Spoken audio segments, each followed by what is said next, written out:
Hello, viewers. Welcome to MBTV Weekly Property Roundup. We bring to you top developments from Indian real estate space, which is going to have a lasting impact on you as consumer. I am Prasun Kumar, Marketing Head of Magicbricks, and with me is Jayashree Kurup, Senior Real Estate Journalist and Editor-in-Chief of MBTV. Welcome, Jayashree. Thanks, Prasun. So, lot of action, Jayashree, lot of important action happened. The first that concerns buyers is an issue from a rule by MahaRERA, which says that consent of at least two-thirds of buyers is must for any changes to be made in a building plan. Now, this of course will come in as a relief to home buyers, and builders will not be able to change the plan without the consent of buyers who have already invested in the property. So, a good precedence to set.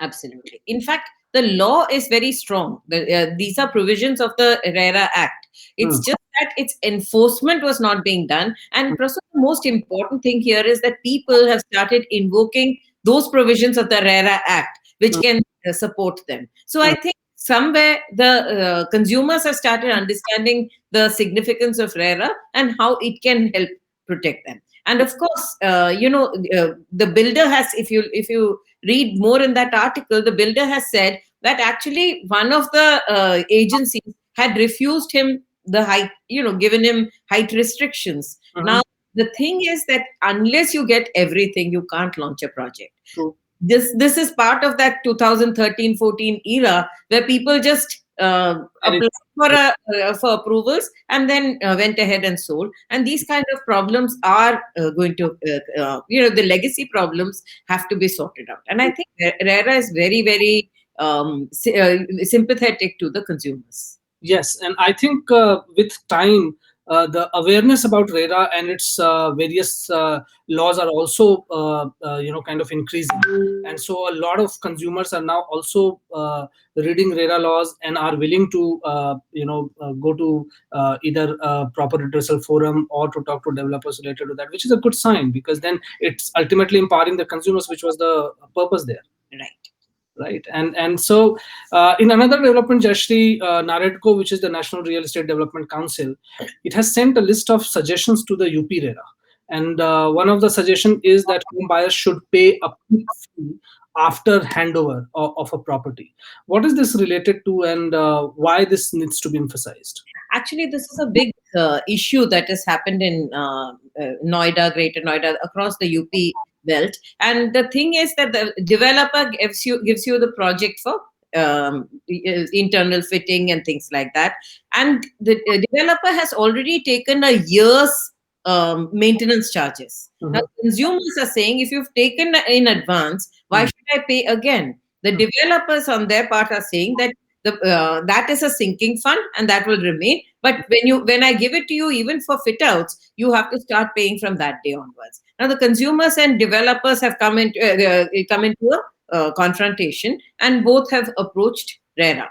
I think that it will be interesting to see how RERA sorts this out. Because actually the thing is, Prasun, this is something that we've raised in MBTV many, many times. Across the NCR, when they take money from you for maintenance, they don't declare what all you get in maintenance. And today, when the consumers stand up and say that, tell us what all you're going to provide, then they say, then we won't promise the quality of services. Now, this is a big issue across that region. And remember that these are multi-story apartments. Yes. If they are poorly maintained, they can actually deteriorate. The asset quality can deteriorate and put consumers at risk. Yes, absolutely. And do you think there is a need for a standardized rules or framework to be in place so that consumers get to see what they are paying for and what kind of services are going to come back in lieu, whether through RWA or through developers, whosoever, and that needs to be clearly specified somewhere? I think there is need to widen the scope of RERA. Till now, it is only about regulation. RERA also has a development role. It's a regulation and development authority. Yes. A development role, because they have been so stuck in regulation, the development part of it has not fully come about. And I think it needs to be defined. If you're paying for something, you must know what services you have. And if the services are provided, no developer can turn around and say, I don't guarantee the quality. That's all wrong. Yes, absolutely. All right, so let's see what action is taken there and what does UP-RERA rule. Now, neighboring Haryana in Gurgaon, the Department of Town and Country Planning (DTCP), on the directions of Chief Minister's office, has received multiple complaints from residents related to Sare homes, right, in Sector 92. Now, what is this controversy all about, Jayashree, for the benefit of our viewers, and why is there a demand to cancel their license? This is again another issue that we have been following as MBTV. We have done multiple shows, consumer shows, This Week in Property, and so on. The issue is that Ramprastha developers had got the development rights for this 48-acre parcel. They Sare Homes, which was a fund, I think it was an offshore fund, and they picked up this license and they launched 7 phases, I think. The first 3 phases have been handed over, or 2 phases have been handed over. Another 2 or 3 phases are ready in various stages of construction. The 6th phase was developments of, I think, about 2,000 flats or so, and only about 170 flats have been sold, but even the ground has not been broken. And the last phase, there it was supposed to be commercial, that also is in a limbo. Now, what's happened is that the fund has been dismantled. There are no directors. There's nobody from Sare who can be approached. There are no officials, and everything is in a limbo. But so consumers have paid a lot of money. Yes. So the Haryana RERA has been trying to fix this. I think 5 phases are already. They have asked the consumers whether they would like to complete it on their own.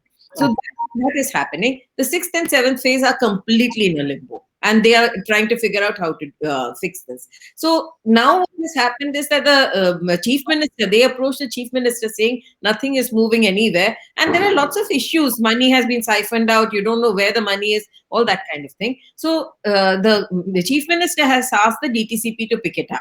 This is very similar to what we discussed 2 weeks ago, where in Noida, Greater Noida, they said, we'll give it to the authority. If the consumers can't build it, we'll give it to the authority. The role of the authority in completing projects and getting consumers unstuck, that is going to come up again and again in every year. Yes. And this pretty much now sounds like a headless body. That's right. Therefore, it's important to resolve this, and some sort of an intervention is required. Now, another important development that happened, Jayashree, was related to the 3 Cs, where NCLT, the National Company Law Tribunal, has ordered liquidation of 3C Homes, Lotus City, in Yamuna Expressway. Now, this has been a perpetual problem, and 3Cs has gone through its own set of problems, and a lot of home buyers have also suffered over a period of time. So this should be a welcome move then. Prasun, this is one issue that we picked up last week in This Week in Property. We put the link here. Now, the important issue here is that actually it is it's not about liquidation of the company.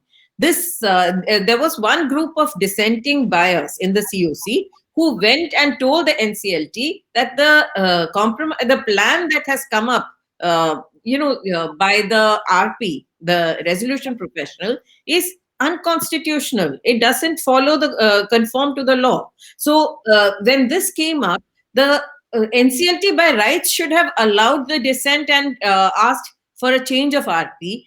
Instead, it has said that, okay, we dissolve this entire thing.